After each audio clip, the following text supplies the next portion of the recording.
وسلام على عباده الذين اصطفى أما بعد أعوذ بالله من الشيطان الرجيم بسم الله الرحمن الرحيم الذين آمنوا ولم يلبسوا إيمانهم بظلم أولئك لهم الأمن وهم مهتدون صدق اللہ العظیم۔ اللہم صل علی سیدنا محمد وعلی آل سیدنا محمد وبارک وسلم۔ میرے بہت ہی احترام کے قابل طلباء اور طالبات، آج پھر اللہ تبارک و تعالی کی توفیق سے ہم ایک مرتبہ عقائد کورس میں شریک ہو رہے ہیں۔ اللہ تبارک و تعالی ہمارے اس جڑنے کو بے انتہا قبول فرمائے۔ اللہ ہمیں عقائد میں صحیح عقائد پر پختگی عطا فرمائے۔ ہر طرح کے بے بنیاد اور غلط عقیدوں سے اللہ تعالی ہم سب کی حفاظت فرمائے، ہماری نسلوں کی اللہ حفاظت فرمائے، ہمارے ایمان کی اللہ تبارک و تعالی حفاظت فرمائے۔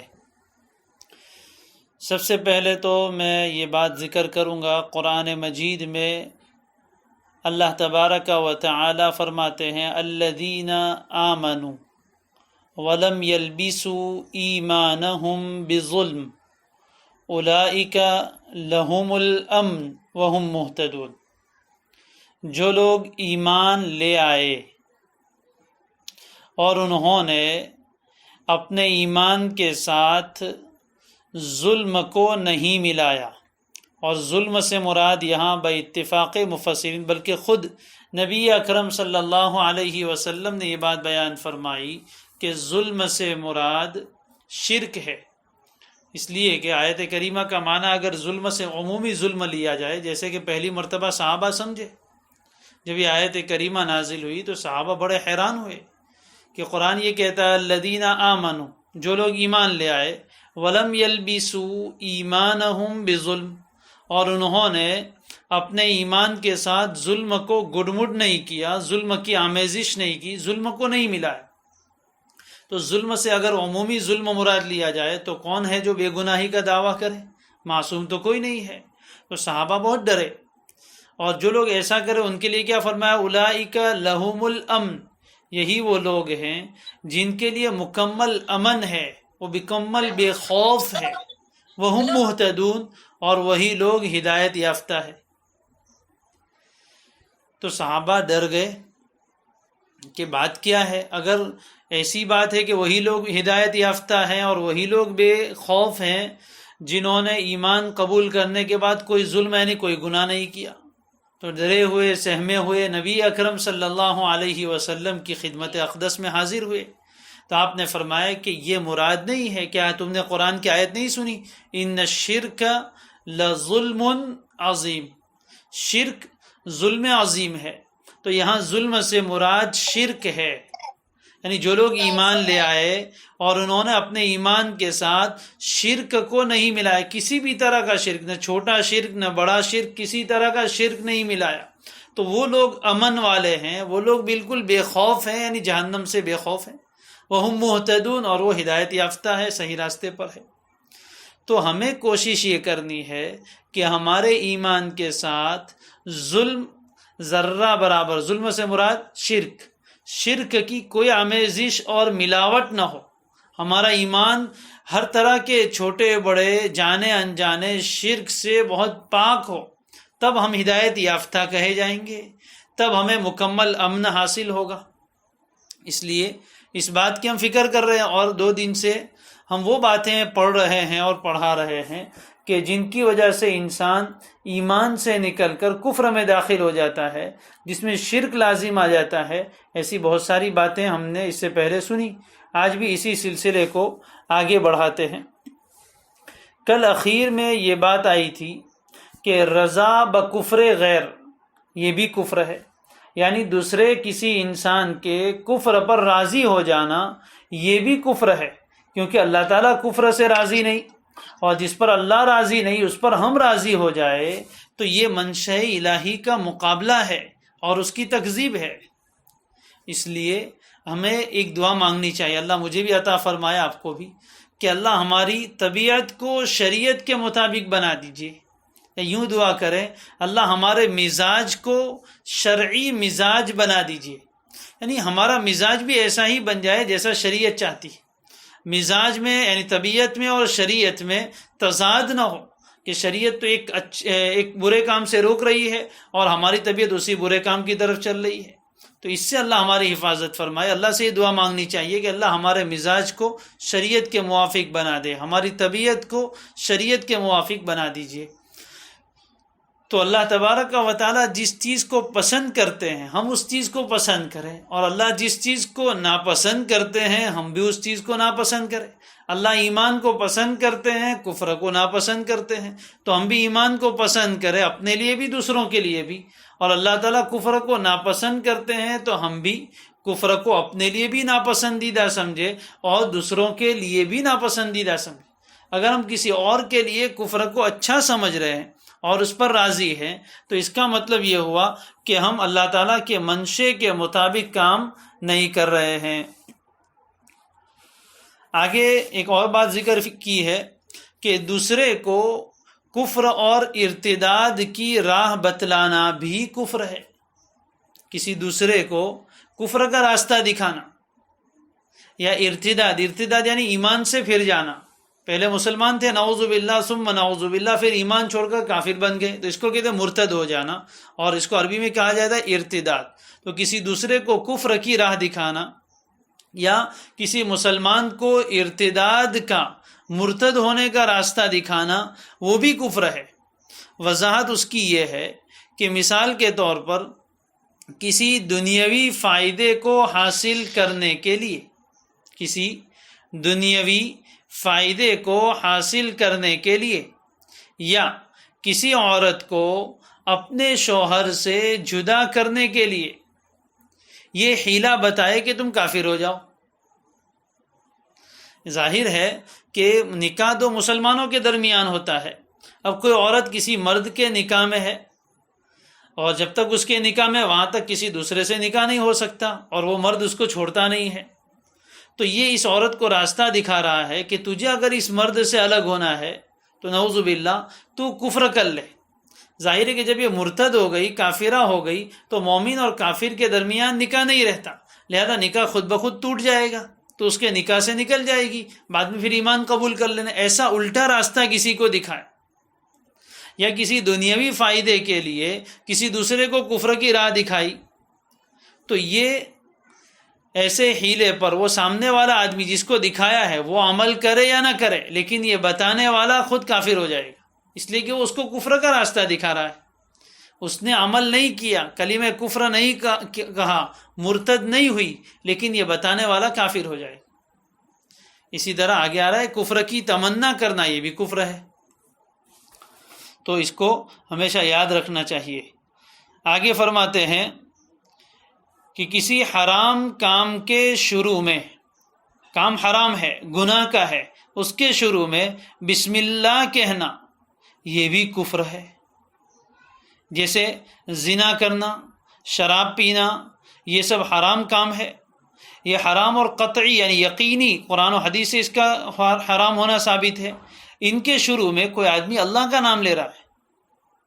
تو یہ بھی انسان کو کفر تک پہنچا دیتا ہے بسا اوقات، اس لیے کہ اس میں اللہ کے نام کی اہانت ہے، اللہ کے نام کی ذلتی ہے، کہ اللہ نے جس کام کو حرام کیا اس پر اللہ سے ہی مدد مانگ رہا ہے۔ بسم اللہ کا معنی اللہ سے مدد مانگنا، تو اللہ نے زنا حرام کیا ہے اور وہاں اللہ کے نام سے مدد مانگ رہا ہے، گویا اللہ سے اللہ کی نافرمانی پر مدد مانگ رہا ہے، تو یہ اللہ کے نام کی بے حرمتی ہے۔ اس لیے علماء فرماتے ہیں کہ ایسے کام کے شروع میں اللہ کا نام لینا یہ اللہ کے نام کا استہزاء ہے، اس کا مذاق ہے، یہ بھی انسان کو بسا اوقات کفر تک پہنچا دیتا ہے، اس لیے احتیاط چاہیے۔ آگے فرماتے ہیں کہ بلا طہارت یا غیر قبلہ رخ نماز پڑھنا بھی کفر ہے۔ ہم سب جانتے ہیں کہ نماز کے لیے پاکیزگی ضروری ہے، یعنی غسل کا ہونا، وضو کا ہونا، بدن کا پاک ہونا، یہ سب ضروری ہے، سب جانتے ہیں۔ اسی طرح نماز کی ایک شرط یہ ہے کہ قبلے کی طرف رخ کیا جائے۔ اب کوئی انسان جان بوجھ کر بغیر وضو کے نماز پڑھ رہا ہے، اس کو پتہ ہے کہ میرا وضو نہیں ہے، لیکن پھر بھی وہ نماز کی نیت باندھ کے باقاعدہ نماز پڑھ رہا ہے، تو اکثر علماء فرماتے ہیں کہ یہ بھی کفر کا سبب ہے۔ جان بوجھ کر بلا طہارت کے نماز پڑھ، معلوم ہے کہ میرا وضو نہیں پھر بھی پڑھ رہا ہے، تو اکثر علماء فرماتے ہیں کہ یہ انسان کافر ہو جائے گا، اس لیے کہ استہزاء کرنے والا ہے۔ اسی طریقے سے اس کو معلوم ہے کہ قبلہ کس جانب ہے، لیکن جان بوجھ کر اس کے علاوہ کسی اور جانب رخ کر کے نماز پڑھ رہا ہے، معلوم ہے اس کو قبلہ کون سی جانب ہے، پھر بھی قبلے کی طرف سے منہ پھیر کے کسی اور جانب رخ کر کے نماز پڑھ رہا ہے۔ جان بوجھ کر ایسا کرنے والا علماء فرماتے، اکثر علماء، کہ یہ انسان کافر ہو جائے گا۔ لیکن صحیح قول یہ ہے، دھیان رکھیں، صحیح قول یہ ہے کہ یہ کام اگر استہزاء کے طور پر، مذاق کے طور پر نہ کیا ہو تو کافر نہیں ہوگا۔ استہزاء یعنی مذاق کے طور پر نہیں کیا تو کافر نہیں ہوگا، اگرچہ گناہ ہوگا، بغیر طہارت کے نماز نہیں ہوتی،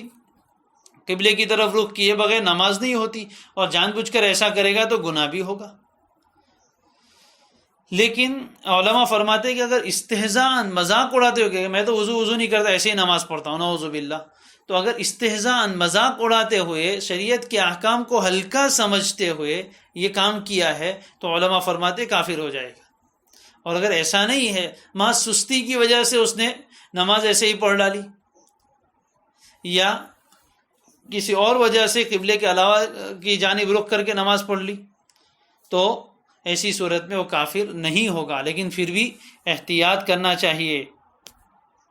آگے بہت اہم بات بیان کی ہے کہ تمنا کفر بھی کفر ہے، تمنا کفر بھی کفر ہے، یعنی کفر کی تمنا کرنا یا آرزو کرنا کہ میں بھی کافر ہوتا تو اچھا۔ ایسا آدمی کب کرتا ہے؟ بہت سی مرتبہ آج کل کے لوگ دیکھتے ہیں کہ کافر لوگ بہت فریڈم زندگی گزار رہے ہیں، بہت آزادانہ زندگی گزار رہے ہیں، ان کے یہاں کوئی قید نہیں ہے، تو یہ دیکھ کر کوئی آدمی یہ تمنا کرے کہ یار اپنے بھی ایسا ہوتا تو کتنا اچھا، تو یہ تمنا کر رہا ہے شریعت کو چھوڑنے کی، اسلام کو چھوڑنے کی، اور کفر یا کوئی اور مذہب اختیار کرنے کی، تو یہ انسان کیا ہو جائے گا؟ کافر ہو جائے گا۔ کوئی آدمی، مثال کے طور پر ایک واقعہ بھی ذکر کر دوں کہ ایک شخص تھا، اور جب تک جہاں تک یاد پڑتا ہے غالباً عالم بھی تھا، مرنے کے بعد کسی نے اس کو خواب میں دیکھا کہ وہ عیسائیوں کے قبرستان میں ہے۔ پریشان ہوئے کہ وجہ نہیں، عالم تھا، دیندار آدمی تھا، اور اس کی وجہ تحقیق کی، تفتیش کی، خود کرید کی، پہنچتے پہنچتے بیوی سے زیادہ شوہر کے راز کون جانے، بیوی کے پاس پہنچے اور کہا کہ اس کی کوئی ایسی بات ہو تو بتاؤ۔ تو اس نے بہت سوچ کے بتایا کہ تھے تو بڑے دیندار، لیکن ایک چیز تھی کہ جب ہم بستری کرتے اور غسل فرض ہو جاتا تو یہ یوں کہا کرتے کہ عیسائی دین بہت اچھا ہے، اس میں غسل جنابت نہیں ہے۔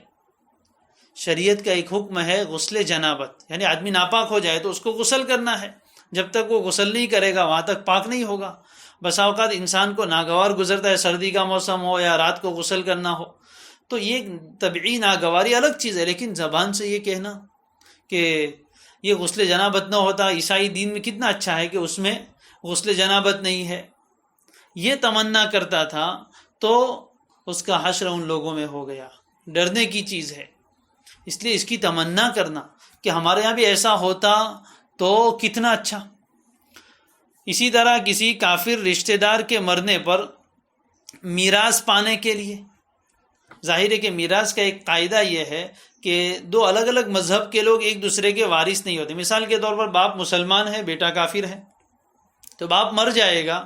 تو اس کی وراثت اس کے کافر بیٹے کو نہیں ملے گی، اور بیٹا مر گیا جو کافر تھا تو اس کے مال میں اس کے مسلمان باپ کو وراثت نہیں ملے گی۔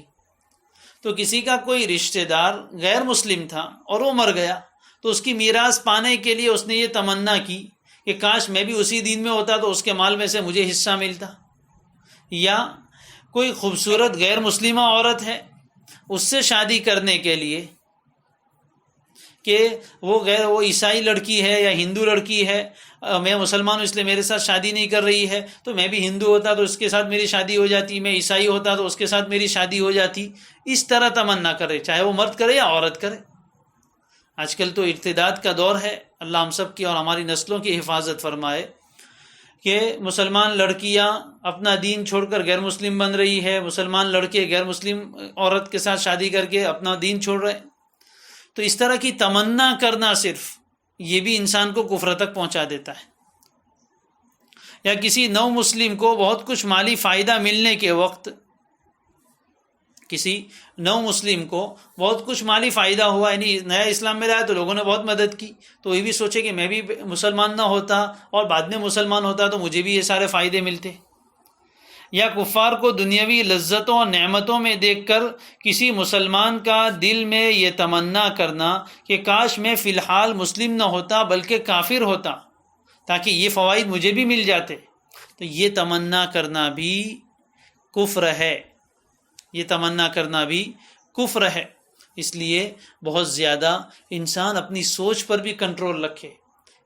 ایک ہے وسوسہ آ جانا، یعنی خیال آیا اور گزر گیا، اس کو اچھا نہیں سمجھا، تو وہ مسئلہ الگ ہے. تمنا اور آرزو کا مطلب ہے کہ پکا ارادہ کر رہا ہے، دل میں خود اپنے اختیار سے سوچ رہا ہے، یہ الگ چیز ہے. اور بہت سی مرتبہ کفر کے وسوسے آتے ہیں، خیال آتا ہے لیکن فوراً کانپ جاتا ہے، اس کو دل سے برا سمجھتا ہے، تو یہ تو عین ایمان کی علامت ہے. لیکن ایسی تمنا کرنا، آرزو کرنا، زبان سے اس کا اظہار کرنا، جیسے بہت سے لوگ اللہ معاف کرے عالم ہوتے ہیں، حافظ ہوتے ہیں، اور کچھ اس طرح کے حالات پیش آتے رہتے علماء حفاظ کے ساتھ، تو اس وقت تمنا کرتے کہ اس سے تو اچھا ہے کہ حافظ نہ بنتے، اس سے تو اچھا ہے کہ مولوی نہ بنتے، اس سے تو اچھا ہے کہ ہم کچھ دوسرا کر لیتے. نعوذ باللہ. کیا آپ نے علم کی قدر کی ہے؟ کیا علم اس لیے حاصل کیا تھا کہ دنیا کے ٹکڑے ملیں گے؟ یہ تو جس دن اس راستے میں قدم رکھا تھا اسی دن سوچ لیا تھا کہ ایسو عشرت سے ہم نے ہاتھ دھو لیے ہیں، باقی تقدیر میں ہوگا تو اللہ دے گا. تو اس طرح کی تمنا جیسے کرتے، اسی طرح بہت سے لوگ یہ بھی تمنا کرتے ہیں. اس کے ساتھ ایک بات آئی ہے تو ذکر کر دوں کہ بہت سی مرتبہ ہمارے مسلمان نوجوانوں کے دلوں میں، خاص کر کے جو دنیاوی تعلیم حاصل کرتے ہیں اور دنیاوی اداروں میں پڑھتے ہیں، ان کے ذہن میں ایک شک شبہ پیدا ہوتا رہتا ہے کہ یار دوسرے دنوں میں کتنی فریڈم اور آزادی ہے، ہمارے یہاں تو ہر چیز میں پابندی، ہمارے یہاں تو ہر چیز میں پابندی، یہ دیکھو یہ مت دیکھو، یہ سوچو یہ مت سوچو، یہ کھاؤ یہ مت کھاؤ، یہ بولو یہ مت بولو، یہ پکڑو یہ مت پکڑو، اس سے شادی کرو اس سے مت کرو. یہ تو ہر چیز میں، زندگی کے ہر شعبے میں پابندیاں ہیں کہ یہ کر سکتے یہ نہیں کر سکتے. باقی دوسرے مذاہب میں دیکھو کتنی چھوٹ ہے، جو جی چاہے کرو، کوئی پوچھنے والا نہیں. تو ایک شک شبہ دل میں یہ آتا ہے کہ اسلام نے یہ سب پابندیاں کیوں لگائی ہے، اتنی سب پابندیوں میں ہم کو جکڑ کے رکھا ہے. تو اس شیطان وسوسہ ڈالتا ہے، اور بہت سی مرتبہ یہ اثر ہوتا ہے وہ پڑھانے والے، ان اساتذہ ٹیچرز کا، پروفیسرز کا، کہ ان کی سوچ ایسی ہے. اب آپ ان کے سامنے بیٹھ کر پڑھتے ہیں تو ظاہر ہے کہ صرف الفاظ منتقل نہیں ہوتے، الفاظ کے ساتھ اندر کی چیز بھی منتقل ہوتی ہے جو نہ سنائی دیتی ہے نہ دکھائی دیتی. میں ابھی بول رہا ہوں، دین کی باتیں آپ کو سنا رہا ہوں، آپ سن رہے ہیں تو الفاظ تو آپ کے کانوں میں آ رہے ہیں، جو دیکھ رہے ہیں ان کو میں دکھ بھی رہا ہوں، لیکن اس کے اندر سے ایک اور چیز بھی نکل رہی ہے. اللہ کرے نور ہو، روشنی ہو، جو آنکھوں سے نظر نہیں آتی، محسوس نہیں ہوتی، لیکن ان الفاظ کے ساتھ ساتھ دل میں وہ بھی اتر رہا ہے. جس کے اندر جو ہوتا ہے وہ نکلتا ہے. جس کے دل میں ایمان کا نور ہے، علم دین کا نور ہے، تو اس کے الفاظ کے ساتھ ساتھ وہ نور بھی منتقل ہوتا ہے. اور جس کے اندر اندھیرے ہیں کفر و شرک کے اور دوسری چیزوں کے، جہالت کے اندھیرے ہیں، اس کے الفاظ کے ساتھ ساتھ وہ اس کا اندھیرا بھی منتقل ہوتا ہے، محسوس نہیں ہوتا، غیر محسوس طور پر انسان کے اندر وہ چیز بھی منتقل ہوتی ہے. بڑی خطرناک چیز ہے. تو اس کے اثرات کی وجہ سے بھی اس طرح کے شکوک و شبہات آتے ہیں. تو ڈرنے کی بات نہیں، اس کو ذرا کلیئر کر لے، شکوک و شبہات کو نکال دے۔ اور ایک بات یہ بھی میں عرض کر دوں کہ جب کبھی ایسا کوئی شک شبہ آئے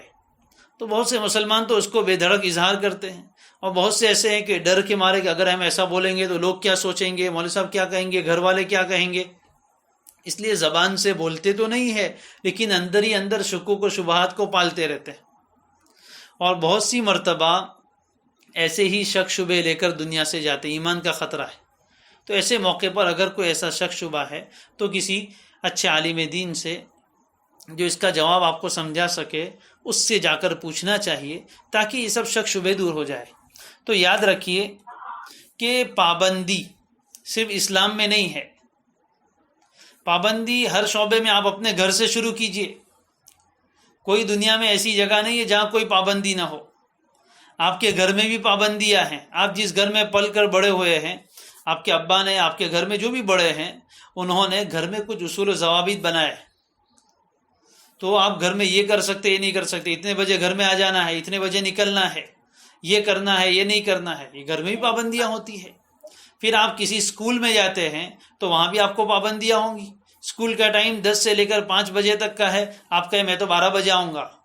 تو آپ کو اسکول میں داخلہ نہیں ملے گا۔ اسکول میں چھٹی 5 بجے ہوتی ہے، آپ کے میں 2 بجے چلا جاؤں گا، تو ایسا نہیں چلے گا۔ آپ اسکول میں یونیفارم متعین کیا گیا ہے کہ ایسے کپڑے پہن کر آنا ہے، آپ کہنے میں ایسے نہیں پہنوں گا، میں تو اپنی مرضی سے پہن کر آؤں گا، تو چلائیں گے نہیں۔ وہاں بھی ایک ڈسپلن ہے، اصول ہے، آداب ہے، اور اس کے پیچھے حکمتیں ہوتی ہیں۔ اس سے اوپر کسی اور بڑے شعبے میں چلے جائیے، پولیس محکمے میں چلے جائیے، کیا وہاں پابندیاں نہیں ہے؟ جتنا جو شعبہ اعلیٰ ہوتا ہے، ذمہ دار شعبہ ہوتا ہے، اس میں اتنی ہی پابندیاں زیادہ ہوتی۔ فوج میں چلے جائیے، پولیس سے آگے، اس میں تو اور زیادہ پابندی ہے، وہ تو ڈھیلے چل بھی نہیں سکتے، ان کی تو چال میں بھی ایک خاص طریقہ ہے کہ اس طرح چلنا چاہیے ان کو، ایسے ہی جوتے پہننے ہیں، ایسا ہی لباس پہننا ہے، یہ کرنا ہے، اتنی ورزش کرنی ہے، یہ کھانا ہے، یہ نہیں کھانا ہے، اتنے سارے آداب اصول، وہاں پابندیاں ہیں۔ تو وہاں کیوں؟ تو معلوم ہوا کہ پابندیاں تو ہر جگہ ہے، اور یہ پابندیاں بھلے کے لیے ہوتی ہے۔ مذہب اسلام نے اپنے ماننے والوں کو جو پابندیاں دی ہے وہ اس میں اللہ کا کوئی فائدہ نہیں، ہمارا فائدہ ہے، اس لیے کہ ہمارے جسم کو اللہ نے بنایا ہے، اور جسم میں سب سے قیمتی عضو میرا اور آپ کا دل ہے۔ یہ دل بہت سینسیٹیو ہے، بہت حساس ہے، بہت زیادہ اثر قبول کرنے والا، اس کو اللہ نے عجیب بنایا ہے۔ یہ اچھے اثرات بھی قبول کرتا ہے، برے اثرات بھی قبول کرتا ہے۔ دل کا حال ایسا ہے، آپ جو دیکھتے ہیں اس کا اثر دل پر پڑتا ہے۔ اچھا دیکھتے ہیں تو اچھا اثر پڑتا ہے، برا دیکھتے ہیں تو برا اثر پڑتا ہے۔ آپ جو بولتے ہیں اس کا اثر آپ کے دل پر پڑتا ہے، اچھا بولیں گے تو اچھا، برا بولیں گے تو برا۔ جو سنتے ہیں اس کا اثر پڑتا ہے، جو کچھ کام آپ کرتے ہیں اچھا یا برا، اس کا اچھا یا برا اثر ہمارے دل پر پڑتا ہے۔ اب یہ نہیں ہو سکتا کہ ہم کوئی کام کرے اور اس کا دل پر کوئی اثر ہی نہ پڑے، ایسا نہیں ہو سکتا، اثر تو پڑے گا۔ یہ بھی نہیں ہو سکتا کہ ہم اچھا کام کریں اور دل پر برا اثر پڑے، اور یہ بھی نہیں ہو سکتا کہ ہم کوئی برا کام کریں اور دل پر اچھا اثر پڑے، ایسا نہیں ہو سکتا۔ یہ بائی ڈیفالٹ اللہ تعالیٰ نے سیٹنگ ہی ایسی کی ہے۔ جب سیٹنگ ایسی ہے تو اللہ کو پتا ہے کہ دل پر کن چیزوں کا اچھا اثر پڑے گا اور کن چیزوں کا برا اثر پڑے گا۔ جن چیزوں کے اچھے اثرات ہیں اللہ نے ان کاموں کا حکم دیا، اور جن چیزوں کے برے اثرات ہیں ان سے بچنے کا حکم دیا، تاکہ دل پر اچھے اثرات پڑے، برے اثرات نہ پڑے۔ دل جیسا ہم پاکیزہ لے کر آئے تھے اس کو ویسا ہی پاکیزہ اللہ کے پاس لے کر جائے۔ اس لیے جتنے شریعت نے جن جن کاموں کو حرام کیا ہے، آپ ہر ایک کی ڈیپ میں جائیے، آپ کو اس کی حکمت یہ ملے گی کہ اس کے نقصانات ہیں، جسمانی نقصانات ہوں گے یا روحانی نقصانات تو ہے ہی۔ بہت سی چیزوں میں جسمانی نقصان بھی ہے، جیسے شراب سے منع کیا، کیوں؟ عقل ختم ہو جاتی ہے، آدمی کو کوئی تمیز نہیں رہتی، اچھے برے کی، بہن اور بیوی میں اس کو تمیز نہیں رہتی، کیا بول رہا ہے اس کو ہوش نہیں رہتا ہے، وہ بے ہوش ہو جاتا ہے، مدہوش ہو جاتا ہے۔ انسان کو اللہ نے اتنا اونچا مقام دیا، عقل دی، اس نے اپنی عقل کو ختم کیا، تو شریعت نے ایسے کام سے منع کیا۔ سور کا گوشت کھانے سے منع کیا، کیوں؟ درندوں کا گوشت کھانے سے منع کیا، بکرے کا گوشت جائز قرار دیا۔ تو اس کو جائز قرار دیا، اس کو، حالانکہ گوشت ہونے میں سب برابر ہے، لیکن اس کی حکمتیں علماء نے بیان فرمائی کہ جو جانور انسان کھاتا ہے اس کے اثرات اس کے اندر آتے ہیں۔ اب یہ جو درندے چیر پھاڑ کھانے والے، ان میں خونخاریت رکھی ہے، یہ خون کے پیاسے ہوتے ہیں، اگر ان کا گوشت انسان کھائے تو اس کی طبیعت میں ایسی خونخاریت آتی ہے، وہ بھی خون کا پیاسا بنتا ہے، اس کے اوپر اخلاقی برے اثرات پڑتے ہیں۔ اسی طرح سور، اس میں اتنی خباثت ہے، انتہائی بے حیا جانور ہے۔ ایسا کہا جاتا ہے کہ جب سور کا بچہ بالغ ہوتا ہے تو سب سے پہلے اپنی ماں کے ساتھ برائی کرتا ہے، تو جو لوگ اس کا گوشت کھاتے ہیں ان کی طبیعت میں بھی ایسے جنسی اثرات پیدا ہوتے ہیں کہ پھر ان کے یہاں یہ تمیز نہیں رہتی ہے۔ تو اللہ تعالیٰ نے جن جن چیزوں کے برے اثرات پڑ سکتے ہیں ان سے ہمیں منع کیا ہے، روکا ہے۔ بہرحال تو یہ تو چند مثالیں ہیں، ضمناً بات آ گئی، تو یہ چیز کو کلیئر کر لینا چاہیے۔ آدمی کفر کی تمنا بہت سی مرتبہ اس لیے کرتا ہے کہ وہاں فریڈم بہت ہے، کوئی پابندی نہیں ہے، آزادی ہے، اور وہ آزادی لینا چاہتا ہے۔ یہ آزادی بڑی مہنگی پڑے گی، ہمیشہ ہمیشہ کی قید ہے پھر، اور جو دنیا میں پابندیوں کی زندگی گزار لیتا ہے اس کو پھر آخرت میں ہمیشہ ہمیشہ کی آزادی انشاءاللہ ملے گی۔ بہرحال آگے ایک اور بات بیان فرمائی ہے کہ مشابہت کفار بھی کفر ہے۔ کافروں کی مشابہت اختیار کرنا، یعنی ان کی مذہبی چیزوں میں مشابہت اختیار کرنا، یہ بھی کفر ہے، کسی ضرورت شرعیہ کے بغیر۔ شرعی طور پر اس کی کوئی ضرورت نہیں ہے، تو ضرورت شرعیہ کے بغیر کفار کے ساتھ ایسی شکل و حیت اور لباس میں مشابہت اختیار کرنا، شکل و صورت میں، اپنی وضاقتہ میں، لباس میں مشابہت اختیار کرنا جو خاص انہی کا شعار یعنی علامت ہو، کفر کی علامت ہو، ایسی چیز اختیار کرے تو یہ بھی کفر ہے۔ مثال کے طور پر کافروں کی کوئی خاص ٹوپی ہے جو ان کا مذہبی شعار ہو، کوئی مسلمان بھی ایسی ٹوپی پہننے لگے جو کافروں کا شعار ہے، ایسی ٹوپی پہننے لگے، یا کوئی ان کا خاص لباس ہے، مثال کے طور پر دھوتی۔ بعض علاقے ایسے کہ جہاں مسلمان بھی پہنتے، کفار بھی پہنتے، لیکن جس علاقے میں ہم رہتے یہاں کوئی مسلمان دھوتی نہیں پہنتا، لیکن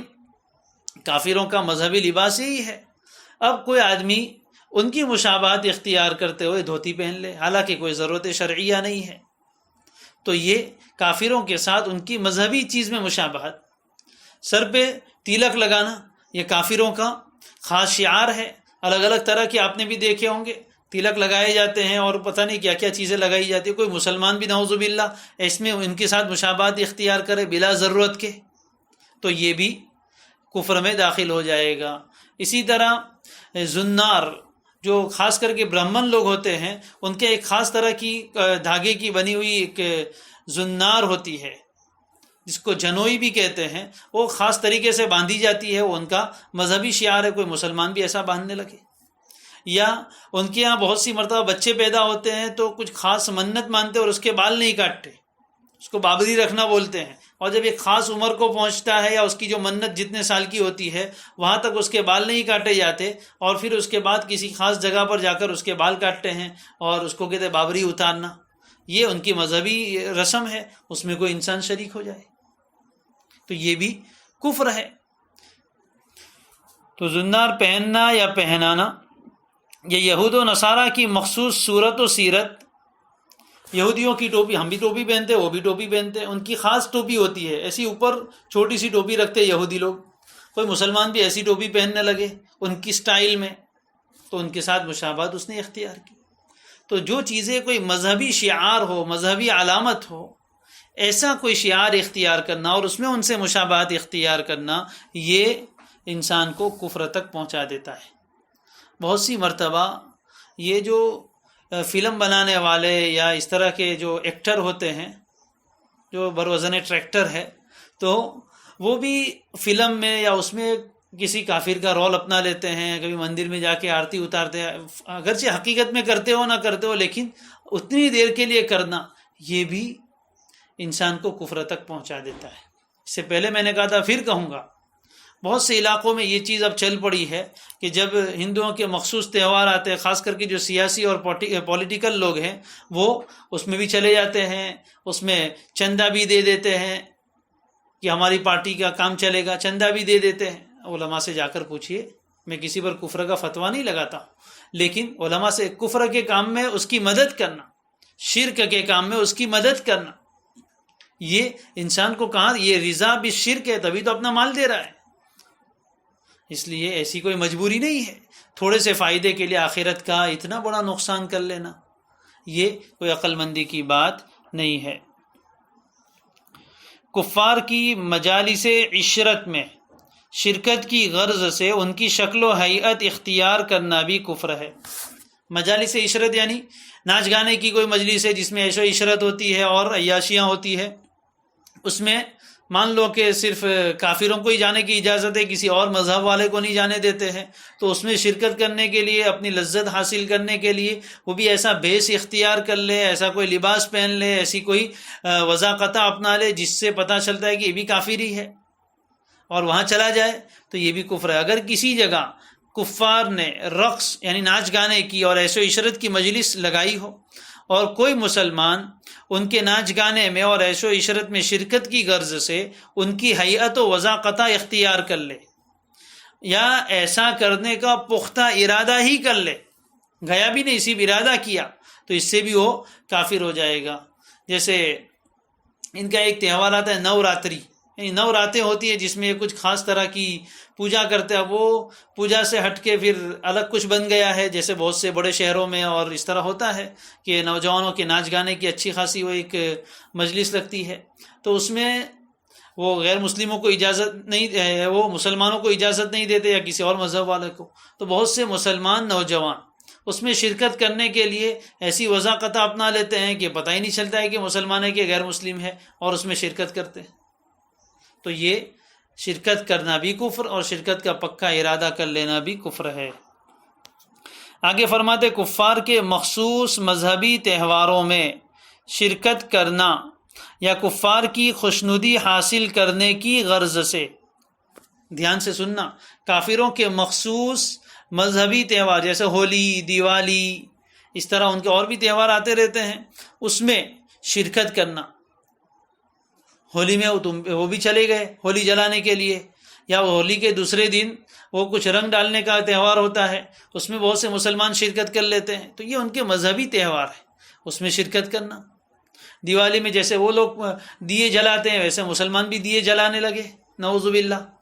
یہ روشنی کا تہوار ہے، چلو یہ دیے جلانے سے اگر اندر روشنی ہو جاتی تو دیکھ لینا. پھر بڑے بڑے ہیلوجن لگ گئے، اس میں روشنی نہیں ہوتی، دن میں اتنا سورج نکلتا ہے اس میں روشنی نہیں ہوتی، تو کیا ہے رات کو اندھیرے میں اتنا دیا جلانے سے روشنی ہو جائے گی؟ خیر یہ سب خرافات ہیں. تو کوئی مسلمان بھی دیے جلانے لگے.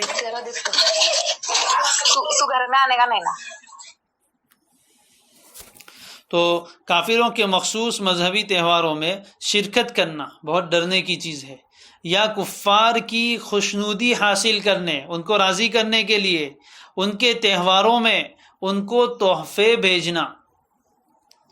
ہیپی دیوالی کہہ کر ان کو بڑا تحفہ دے دیا، یا اس طرح اور کوئی تہوار ہے اس میں ان کو تحفہ دیا کہ وہ خوش ہوں گے. یا عیسائیوں کا تہوار آتا ہے کرسمس، تو اس میں ہیپی کرسمس یا اس طریقے کے الفاظ کہنا، تو یہ صاف صریح شرک ہے. اس لیے کہ میری کرسمس یا ہیپی کرسمس کا مطلب یہ ہے کہ نعوذ باللہ اللہ کے یہاں بیٹے کی ولادت مبارک ہو، تو ہمارا تو عقیدہ ہم پیچھے پڑ گیا، اللہ کی کوئی اولاد نہیں ہے اور آپ اس کو یہ کہہ رہے ہیں. تو اس طریقے سے ان کو تحفے بھیجنا یا اس دن کے اعزاز کے لیے اپنے ہی گھر کے استعمال کے لیے غیر معمولی چیزیں خریدنا، یعنی کفار کسی اپنے مخصوص تہوار کے دن خاص کوئی چیز کھاتے ہیں تو ہم بھی لے آئے ان کی دیکھا دیکھی کہ چلو اپنے بھی لاتے ہیں، تو یہ ان کھانا پینا وہ دوسرے دنوں میں جائز ہے، لیکن جس دن میں وہ مخصوص کھاتے ہیں اور اس کو عبادت سمجھتے ہیں اس دن میں ہم کو ایسے کام سے اپنے آپ کو بچانا ہے. یا استاد کا شاگردوں سے انعام طلب کرنا، یعنی کافروں کا تہوار ہے اور پڑھنے والے مان لو کہ ہندو ہے اور ان کی دیوالی کا چلو دیوالی کا تحفہ لا کے دو مجھے، تو دیوالی کا تحفہ ہم مانگنے کے کون سے حقدار ہوئے؟ تو گویا آپ بھی دیوالی پر خوش ہیں، تہوار تو ان کا ہے، پھر اس سلسلے میں ان سے کوئی تحفے مانگنا، انعام مانگنا، یہ اس پر رضامندی ہے، اس لیے اس کو بھی کفر میں شامل کیا گیا ہے. آگے فرماتے ہیں کفر اور معصیت کے وقت تقدیر پر الزام لگانا بدترین جرم ہے. یعنی کفر یا کوئی اور گناہ کے وقت تقدیر کی آڑ پکڑنا، یہ اسی کا مصداق ہے. عذر گناہ بدتر از گناہ کا مصداق ہے. اس میں کفر کا اندیشہ ہے، کفر تو نہیں ہے لیکن کفر کا اندیشہ اور خوف ہے. مثال کے طور پر زنا کیا، اب کسی نے کہا کہ تو نے اتنا برا کام کیا تھا، تقدیر میں لکھا تھا تو میں کیا کروں. یہ مسئلہ انشاءاللہ تقدیر کا آگے آئے گا، وہاں اس کی وضاحت کروں گا کہ تقدیر میں لکھا تھا تو میں کیا کروں. شراب پی گا، یہ تو میری تقدیر میں لکھا تھا شراب پینا، اس لیے میں نے پی لی. نماز نہیں پڑھا، اللہ نے توفیق نہیں دی تو میں کیا کروں. تو اللہ نے کیا تیرے پیر باندھ دیے تھے؟ نہیں، اختیار اللہ نے دیا ہے. تو اس طرح ایک تو گناہ کرنا یعنی چوری اور سینہ زوری، گناہ کیا اور پھر اس کا الزام کس کو دے رہا ہے؟ اللہ کو، کہ اللہ نے مجھے توفیق نہیں دی اور تقدیر کی وجہ سے میں نے یہ گناہ کیا. تو اس طرح تقدیر کو عذر بنانا یہ جائز نہیں ہے، بہت ہی خطرناک گناہ ہے اور اس میں شرک کا اندیشہ ہے. اس سے شریعت کے تمام احکام کو لغو اور بیکار ثابت کرنا ہے کہ اگر یہ سب باتیں بھی تقدیر سے ہے تو اس صورت میں پھر حکم دینے کا کیا معنی اور منع کرنے کا کیا معنی. انسان کو ہر کام کے وقت صرف احکام شرعیہ کی پابندی کو ملحوظ رکھنا چاہیے. یعنی جو بھی کام کرنا ہے تو شریعت نے کرنے کا حکم دیا ہے تو کرے، نہ کرنے کا حکم دیا ہے تو نہ کرے. ہاں، فعل کے وقوع کے بعد اس کو تقدیر کا لکھا ہوا سمجھ کر غور کرنا چاہیے کہ اگر وہ احکام شرعیہ کے خلاف ہے تو اپنے کام پر شرمندہ اور نادم ہو کر خدا سے توبہ و استغفار کرنا چاہیے، اور شریعت کے موافق ہے تو پھر شکر ادا کرنا چاہیے. آگے ایک بات بیان کرتے ہیں، مال حرام کی خیرات سے ثواب کی امید کرنا یہ بھی کفر ہے. حرام مال ہے، مال حرام ہے اور اس حرام مال کو کسی فقیر کو دے رہا ہے. مثال کے طور پر سود میں آئی ہوئی رقم ہے یا چوری کی ہوئی رقم ہے، ڈاکہ ڈالی ہوئی رقم ہے جس کا وہ مالک ہی نہیں ہے، اس کو کسی فقیر کو دے رہا ہے یا مسجد میں دے رہا ہے اور اس پر ثواب کی امید بھی رکھ رہا ہے. تو یہ حرام مال سے صدقہ کرنا یا اس میں ثواب کی امید رکھنا یہ بھی انسان کو کفر تک پہنچا دیتا ہے. اس لیے جو سود کی رقم مجبوراً ہمارے پاس آ جاتی ہے، مثال کے طور پر بینک میں پیسے رکھے ہیں سیونگ اکاؤنٹ میں اور ہم نہیں چاہتے تھے لیکن پھر بھی اس میں سود آ ہی جاتا ہے، تو انٹرسٹ کے جو پیسے آئے ہیں وہ کسی کو بھی دیں گے تو اس میں ثواب کی امید نہیں رکھنی ہے. یہ تو ایسا ہے جیسے راستے میں پڑے ہوئے پیسے مل گئے تھے، اب کسی نے کسی کو دینا ہے، وہ ہمارے ہے ہی نہیں کہ اس پر ہم ثواب کی امید رکھیں. اس لیے اس کا بھی خیال رکھنا چاہیے، ثواب کی امید نہ رکھیں. اگر کوئی فقیر کو حرام مال خیرات میں دے، حرام مال، اور دینے والا اور لینے والا دونوں جانتے ہیں کہ یہ مال حرام ہے، تو ایسی صورت میں اگر فقیر نے اجر و ثواب کی دعا دی، اگر فقیر نے اجر و ثواب کی دعا دی اور دینے والے نے بامید قبول آمین بھی کہہ دیا، تو علماء نے دونوں پر کفر کا حکم لگایا ہے اور گنہگار ہونے میں تو کوئی شک ہی نہیں، گنہگار ہونے میں تو کوئی شک ہی نہیں ہے. اور بہت سے علماء کے نزدیک تو کافر ہو جاتا ہے، اس لیے احتیاط کرنا چاہیے.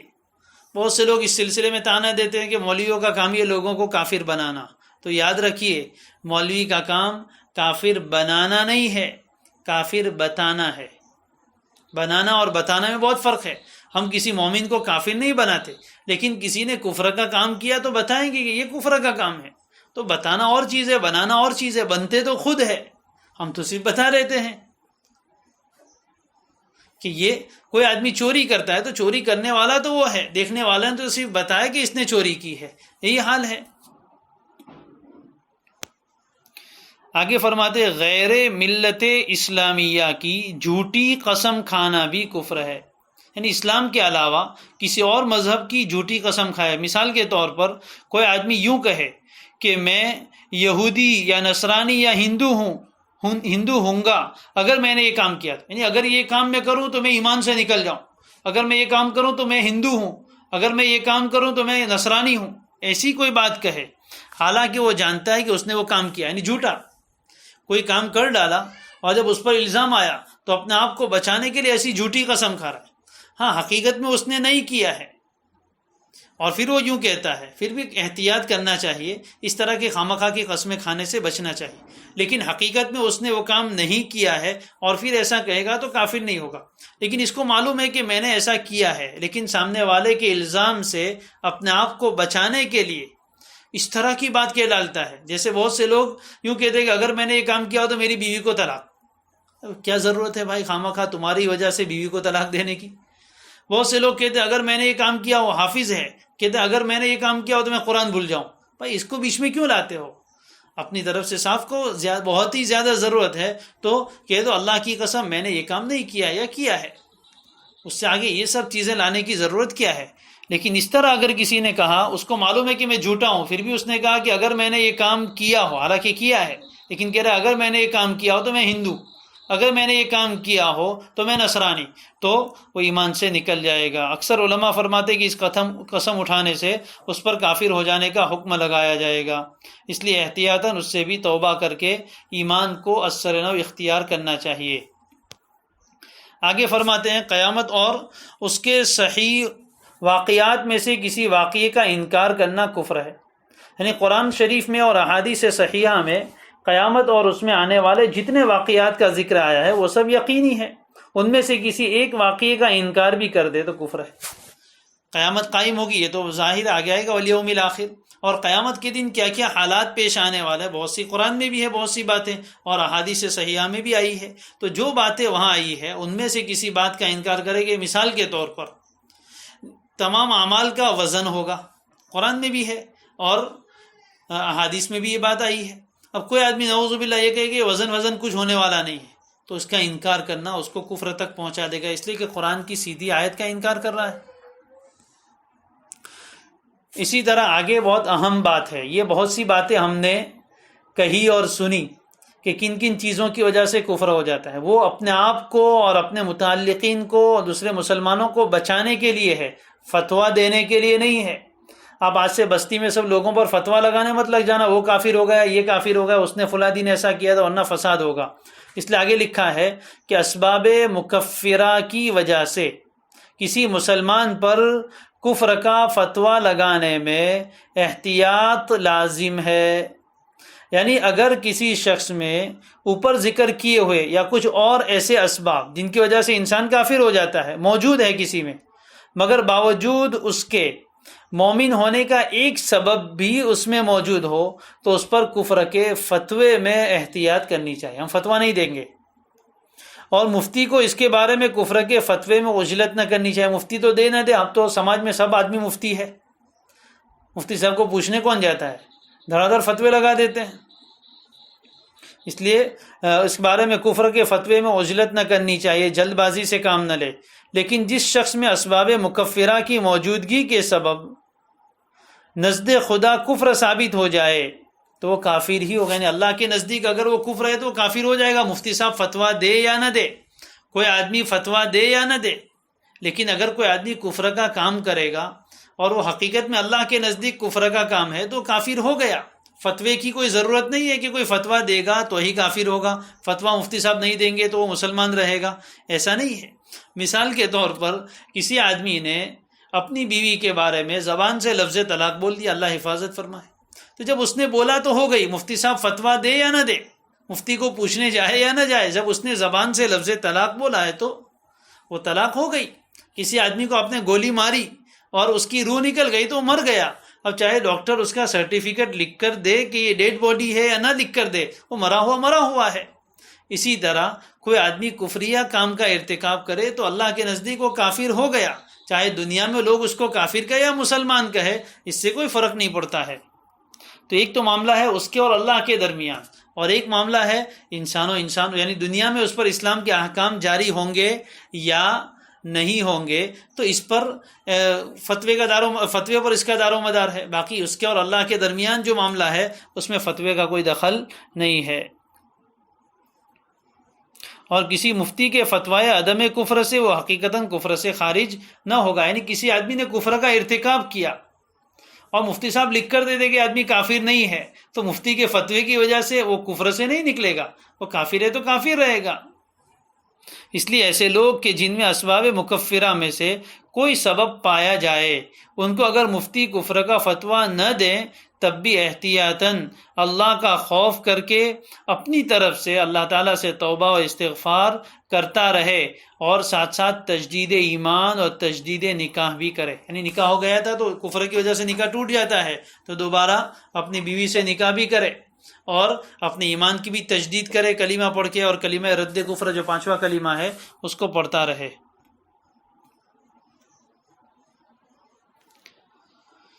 آگے فرماتے ہیں ہر مسلمان کو شرک خفی اور کفر خفی سے ڈرتے ہوئے، یعنی بعض مرتبہ شرک ظاہر ہوتا ہے اور بعض مرتبہ شرک چھپا ہوا، پتہ ہی نہیں چلتا ہے کہ شرک ہے، اسی طرح بعض مرتبہ کفریہ کام ظاہر ہوتے ہیں اور بعض مرتبہ چھپے ہوئے ہوتے ہیں۔ تو ہر مسلمان کو چھپے ہوئے شرک اور چھپے ہوئے کفر سے ڈرتے ہوئے کلمہ رد کفر یعنی 5واں کلمہ اس پر مداومت رکھنی چاہیے، یعنی بار بار پڑھتے رہنا چاہیے۔ اللہم انی اعوذ بک من ان اشرک بک شیئا وانا اعلم بہ واستغفرک لما لا اعلم بہ۔ اللہ میں تیری پناہ میں آتا ہوں اس سے کہ جانتے بوجھتے ہوئے میں تیرے ساتھ کسی چیز کو شریک ٹھہراؤں، اور انجانے میں مجھ سے جو کچھ شرک ہو گیا تو میں اس پر تجھ سے معافی مانگتا ہوں۔ فرماتے بہت سے مسلمان ایسے ہوتے ہیں کہ اسلامی خاندان اور اسلامی ماحول میں پرورش پانے کی وجہ سے مسلمان کے گھر میں پیدا ہوئے، اس لیے اپنے آپ کو مسلمان تصور کرتے ہیں، حالانکہ وہ اسلامی تعلیمات سے ناواقفیت کی وجہ سے شرک اور کفر جلی سے تو بچتے رہتے ہیں، مگر بے احتیاطی کی وجہ سے ان کے بعض اقوال یعنی ان کی بعض باتیں اور بعض کام یا بعض عقیدے سے کفر خفی لازم آ جاتا ہے، چھپا ہوا کفر لازم آ جاتا ہے اور ان کو خبر بھی نہیں ہوتی۔ اب اگر خدا نہ خواستہ ایسی حالت میں بغیر توبہ کے ان کی موت آ جائے تو دنیا سے کفر کی حالت میں رخصت ہونا لازم آتا ہے۔ لہذا ہر مسلمان کو چاہیے کہ وہ احتیاط کے طور پر تجدید ایمان بھی کرتا رہے اور کلمہ رد کفر بھی ہمیشہ پڑھتا رہے، معنی سمجھ کر پڑھتا رہے، اور کلمہ طیبہ بھی پڑھتا رہے، 5واں کلمہ بھی پڑھتا رہے، ہر کلمہ پڑھتے رہنا چاہیے، اور ان باتوں کو معلوم بھی کرے کہ جن سے انسان ایمان سے نکل کر کفر میں داخل ہو جاتا ہے۔